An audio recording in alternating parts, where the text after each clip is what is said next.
এইভাবে আর কতদিন চোখে ঠুলি পড়ে বসে থাকবে? তুমি কি কোনোদিন বাবার অন্যায়টা চোখে দেখতে পাওনি, নাকি মুখ খুলতে ভয় পাও? আমি কি করতে পারি বল সুবীর? উনি যে আমার স্বামী, ও বেঁচে থাকতে ওর মুখের উপর কোনোদিন কোনো কথা বলতে পারিনি।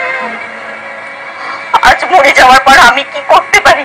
অনেক কিছু করতে পারো তুমি, অনেক কিছু করার ক্ষমতা আছে তোমার। কি ক্ষমতা আছে আমার?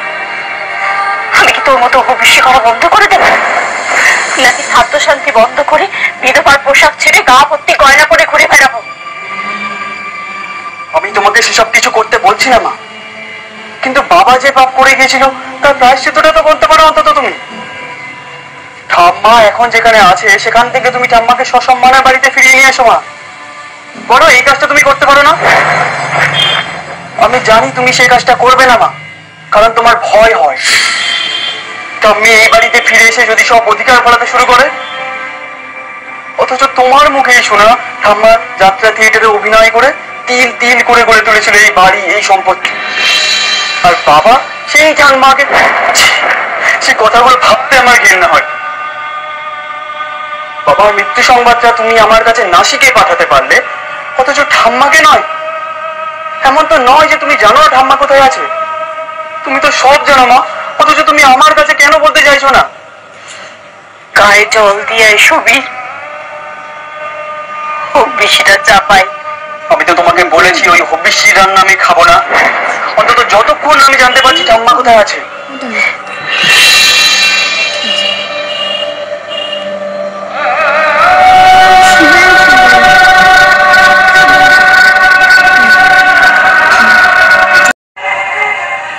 এই মাংস দত্ত দেয়?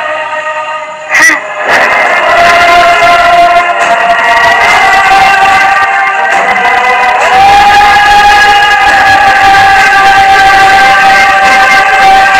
আমার কথাটা শোন বাবা, এই অবস্থায় ওখানে যাস না।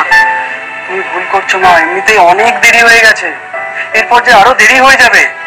তুই আমার কথাটা বোঝার চেষ্টা কর বাবা, এখন তো দশা চলছে, এই অবস্থায় একা একা কোথাও যেতে নেই, যদি কোনো বিপদ ঘটে। আমার কিচ্ছু হবে না মা, তুমি চিন্তা করো না। আমি একটা ভালো কাজে যাচ্ছি, যেটা তোমার করা উচিত ছিল সেটা করতে যাচ্ছি আমি। আমাকে আটকিও না তুমি। এক কথা কেন বারবার বলছিস সুবীর? কোন মুখে আমি শেষের কবিতায় গিয়ে দাঁড়াতাম বলতে পারিস?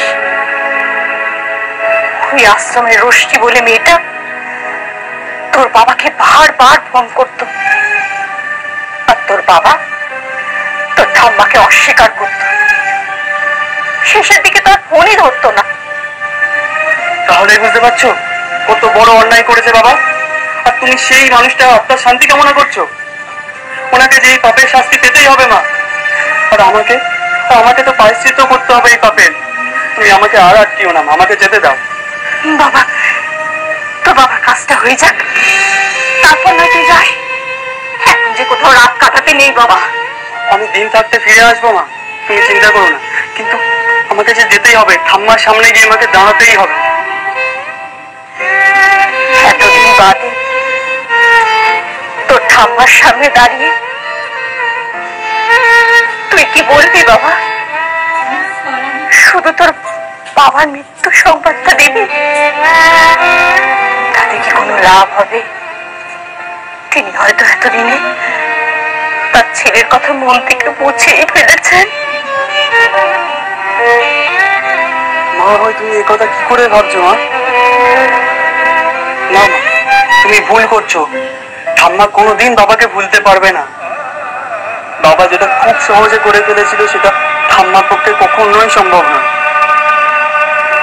আর যদি আমার ক্ষেত্রে একই ঘটনা ঘটতো তাহলে কি তুমি আমাকে ভুলে যেতে পারতে না? তুমি পারতে না মা, তাই ঠাম্মাও পারেনি। আমি জানি আজও ঠাম্মা কোথাও না কোথাও বসে ওই বেইমান ছেলের জন্য চোখের জল ফেলছে। সেই চোখের জলের দাম যে আমাকে মেটাতে হবে মা। তুমি আমাকে আর আটকিও না, আমাকে যেতে দাও। একটু দাঁড়া সুবীর, আমিও তোর সাথে যাব। তুমি যে আমার মনের কথাটা বললে মা, তুমি যাবে শেষের কবিতায় আমার সাথে? আমিও চাই তুমি শেষের কবিতায় চলো, আজ আমরা মা ছেলেতে মিলে দাঁড়িয়ে ঠাম্মার সামনে প্রায়শ্চিত্ত করি। চলো মা, চলো। আমি রেডি হয়ে আসি। হ্যাঁ,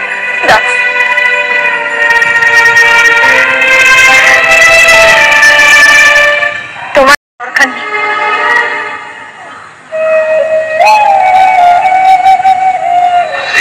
ঠাম্মার জন্য মন খারাপ করো না সুবীর, খেয়ে নাও খেয়ে নাও।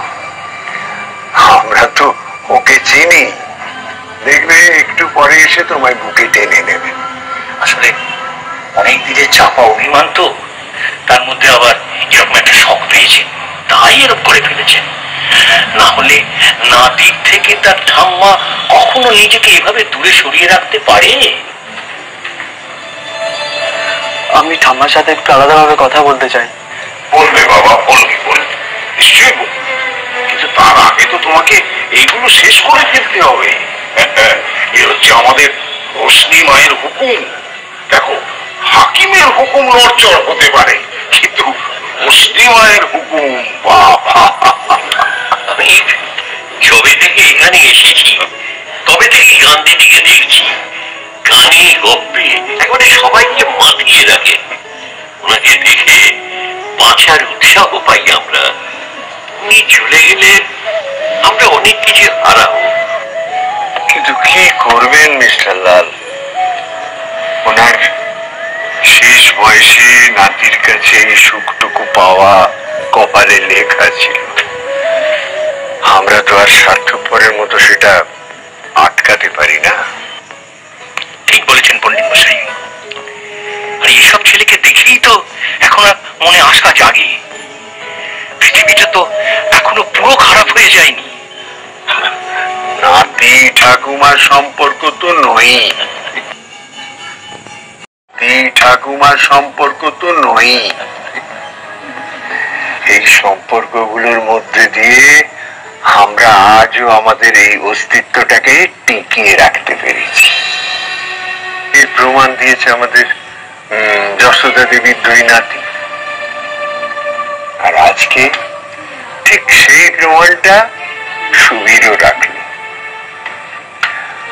আমার কি মনে হয় জানেন, এই প্রজন্মটাই পারবে আমাদের এই ক্ষয়ে যাওয়া সমাজটাকে আবার নতুন করে গড়ে তুলতে। কারণ আছে পণ্ডিত মশাই, আসলে সম্পর্কের ভিতটা না অনেক মজবুত। তা না হলে দেখতেন না গান্ধীজি মাঝে মধ্যেই তার নাতির গল্প আমাদেরকে করতেন। ঠাম্মা আমার গল্প বলতো আপনাদের কাছে? করতো মানে পুঙ্খানুপুঙ্খরূপে সব বিবরণ দিত। তোমার পায়ে তো একটা ক্ষত আছে, গান্ধীজি সেই গল্প আমাদের কাছে করেছে। ছোটবেলায় খেলতে গিয়ে উঠোনে বটির ওপর তোমার পা পড়ে গিয়েছিল। ঠাম্মা ঠিক বলেনি আপনাদের?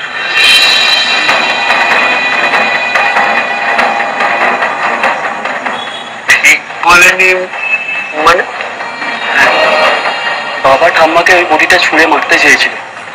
আমি ঠাম্মার সামনে চলে আসাই আমার পায়ে লাগে। আসলে ঠাম্মা নিজের ছেলের কুকীর্তির কথা মুখে বলতে পারেনি আপনাদের।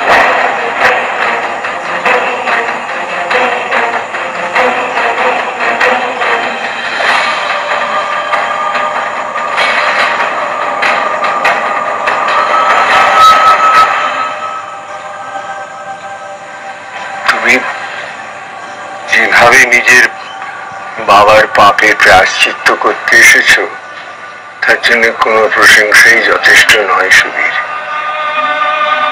তোমার ঠাম্মা জীবনে অনেক কষ্ট করেছে। কিভাবে ওনাকে নিজের বাড়ি থেকে তাড়িয়ে দেওয়া হয়েছিল সে তো তুমি জানো। বাবা, শেষ জীবনটা তুমি ওনাকে তোমার কাছে রেখে এই সুখটুকু দিও, কেমন? আমি ঠাম্মাকে নিয়ে যেতে আসিনি।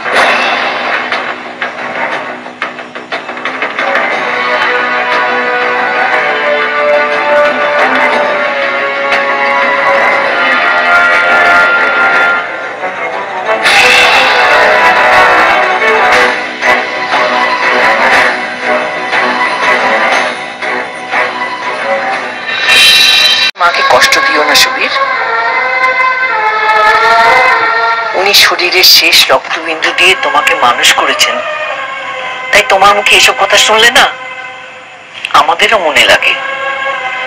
আমি সেই দিনটার কথা কিছুতেই ভুলতে পারি না দিদা। আমার বাবা আমার ঠাম্মাকে কিভাবে বাড়ি থেকে বার করে দিয়েছিল, সারা রাত আমি খুব কেঁদেছিলাম, কিন্তু ছোট বলে বাবার মুখের উপর আমি কোনো প্রতিবাদ করতে পারিনি সেদিন। আমি জানি সেদিনের সেই স্মৃতি তোমার মনে ঘা হয়ে বেঁচে আছে, কিন্তু তুমি যদি তোমার বাবার অন্যায়ের প্রতিশোধ তোমার মায়ের উপর নিতে চাও, তাহলে কোথাও গিয়ে তুমি আর তোমার বাবা একই হয়ে গেলে, তাই না? তোমরা হলে ভবিষ্যৎ প্রজন্ম, আগামী দিনে তোমরাই তো মানুষকে সঠিক পথে এগিয়ে নিয়ে যাবে। কাল তোমার বাবা যে ভুল করেছিল সেই ভুলটা যদি তুমিও করো, তাহলে সমাজ তো একই জায়গায় মুখ থুবড়ে পড়ে থাকবে। জানো তো, মায়েরা বড্ড বোকা হয়। এত কিছু করার পরেও তোমার ঠাম্মা তোমার বাবাকে ক্ষমা করে দিয়েছেন। ওনাকে শেষ পর্যন্ত দেখতে পারেননি বলে কেঁদে চলেছেন। তুমি যদি কোনো অন্যায় করো, তাহলে তোমার মাও তোমাকে ক্ষমা করে দেবে। আমি আমার মাকে কখনোই এখানে রাখতাম না দিদা। আমি শুধু আমার মাকে বোঝাতে চেয়েছিলাম ঠাম্মার সেদিনের সেই কষ্টটা। আমি তোমাকে বিশ্বাস করলাম সুবীর। তুমি তোমার বাবার অন্যায়ের বিরুদ্ধে প্রতিবাদ করেছ, ভালো কথা, কিন্তু প্রতিবাদের ভাষাটা পাল্টে দাও। তুমি তোমার মাকে এত ভালোবাসা দাও, এত আদর যত্ন করো, যা দেখি তোমার মৃত বাবার আত্মাও অনুশোচনায় দগ্ধ হয়ে যান। মনে মনে ভাববেন যে এই ভালোবাসাটা তো আমিও আমার মাকে দিতে পারতাম। এটাই হবে তোমার বাবাকে দেওয়া চরম শাস্তি।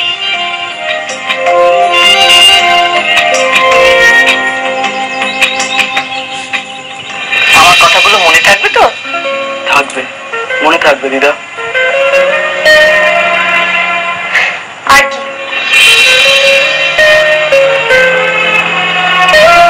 এবার তুমি তোমার ঠাম্মাকে নিয়ে ফিরে যাও তোমাদের বাড়ি। আমাদের গান্ধীরা আজ থেকে তোমার ঠাম্মা হয়ে বেঁচে থাক। সেটা বোধহয় সম্ভব হবে না দিদি। তার মানে? কেন সম্ভব নয়? কেন? তুমি কি সত্যি তোমার ঠাম্মাকে এখান থেকে নিয়ে যেতে আসোনি? কোথায় নিয়ে যাব দিদা? কি করে নিয়ে যাব? আমি তো নাসিকে থাকি। আমার মা আর ঠাম্মাকে ওই বাড়িতে কার ভরসায় রেখে যাব? আমি তো আর ওদের জন্য আমার চাকরিটা ছাড়তে পারবো না দিদা।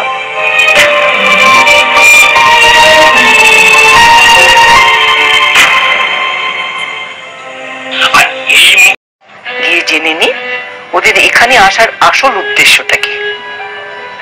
আসো।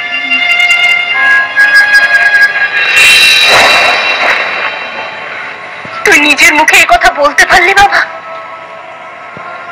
তোর মুখে একটুও বাঁচলো না? সেই জন্য কি তুই আমাকে বৃদ্ধাশ্রমে নিয়ে এসেছিলি? হ্যাঁ মা, এটাই আমার একমাত্র উদ্দেশ্য ছিল। তোর নিজের ঠাম্মিকে নিজের মুখে এ কথা বলতে পারবি? সে সাহস তোর আছে? কি বলবে সুবীর?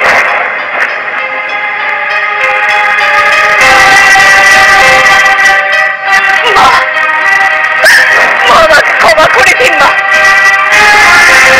আপনার উপর যে অন্যায় হয়েছে তার প্রতিবাদ আমি কোনোদিন করতে পারিনি। সেই জন্য ভগবান আমাকে শাস্তি দিয়েছে। আর এই বয়সে আমাকে পাপের ভাগী করবেন না মা।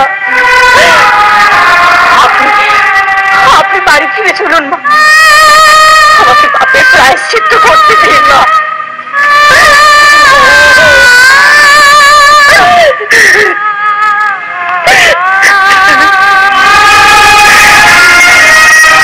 কিন্তু আমাকে নিয়ে যাওয়ার জন্য তো আমার ছেলে আসেনি। খুব পাগল হয়ে গেছে মা, যা খুশি তাই বলছে। ও আমাকে শাস্তি দিতে চায়। আমার পাপের শাস্তি দিতে চায় মা।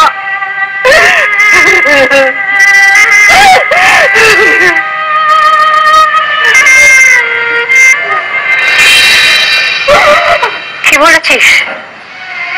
কি বলেছিস তুই তোর মাকে? কে রে, চুপ করে আছিস কেন? বল। তুই তো আমাকে নিতে আসিসনি, তবে কি আমার মরা ছেলের শ্রাদ্ধের নেমন্তন্ন করতে এসেছিস?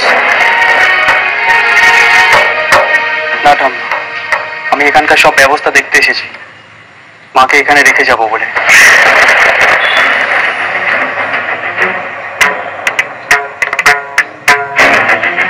এখনো তোর বাপের শ্রাদ্ধ শান্তি মিটলো না, এরই হচ্ছে তোর মাকে বৃদ্ধাশ্রমে রেখে যেতে চাস? আমি অন্যায়টা কি করেছি ঠাম্মা? আমি তো তবু নিজের হাতে ধরে মাকে এখানে নিয়ে এসেছি। আর বাবা, তোমাকে তো পেটে লাথি মেরে বাড়ি থেকে বার করে দিয়েছিল। 3 দিন 3 রাত মন্দিরে পড়ে থাকার পর তোমাকে উদ্ধার করে এই আশ্রমে নিয়ে আসা হয়েছিল। সে গল্প আমার শোনা ঠাম্মা। সেই জন্য তুই তোর মাকে? আমার মনে হয় আমি সঠিক কাজই করছি। এই মুহূর্তে এটাই আমার একমাত্র করণীয়, আর আমি সেটাই করব।